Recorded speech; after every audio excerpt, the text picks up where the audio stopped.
I'm Sarah Bumwell, the editor of fundoperator.com. I'm here with Colin Gibson, Senior Advisor and Regional Advocate at the EDM Council. Colin is speaking at our Fund Operator Summit later this year, and ahead of that, we wanted to catch up with him to just get a little bit of a flavour of what he's going to be talking about. Hi, Colin. Hi, Sarah. Nice to see you. Nice to see you too. Thank you for joining me. So my first question is, what are some of the drivers for fund operators who are looking to adopt cloud technology? I guess the obvious one for most fund operators is it's a cost play. Avoiding the expense of having your own data centers, your own infrastructure.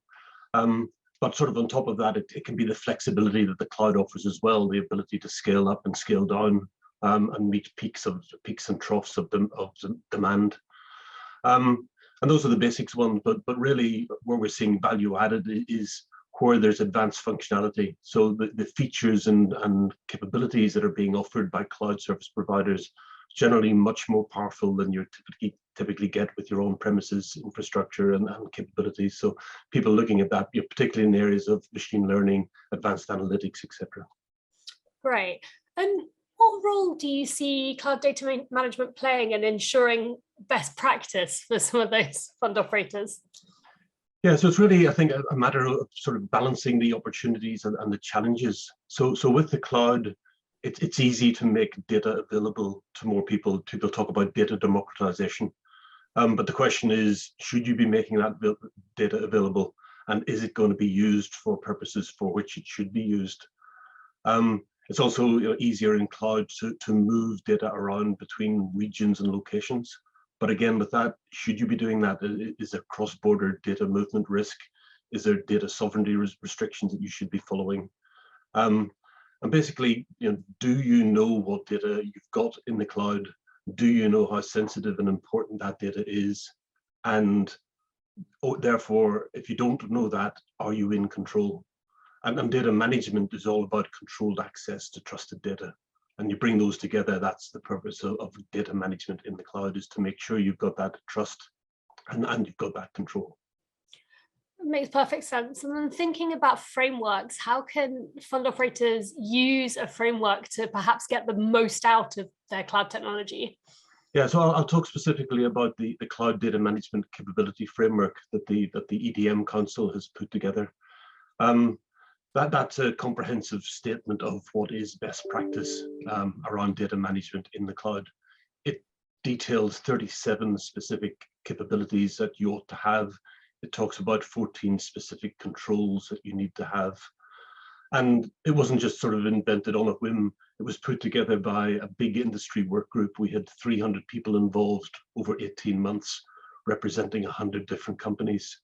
So what it's done really is it's codified best practice. It's captured, thousands of man hours of input and advice. So the direction or the suggestion to fund operators would be reuse that. You don't reinvent the wheel. A lot of effort has been put into it. It's there. It's available. It's a free license.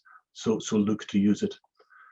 And another angle to that is we had the major cloud vendors involved in that initiative. We had Google, IBM, Microsoft and AWS all at the table, and they're all taking notice of that framework. They're all using it to influence their product pipeline. So again, advice to fund operators is if you're dealing with a cloud service provider, ask them how they support that best practice.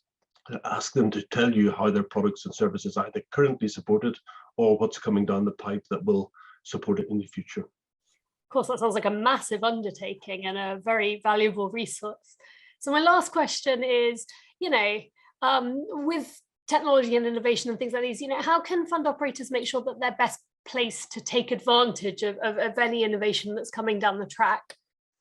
So I think the first thing that we would say is you've got a great chance with the cloud to do things, properly. I'd say properly, but often in on-premises environments, you're held back by your legacy infrastructure, by your legacy applications. If you're implementing new things in the cloud and sort of greenfield site, you've got an opportunity to automate. You've got an opportunity to support your data management activities with automation to let you do that at scale, which is very important.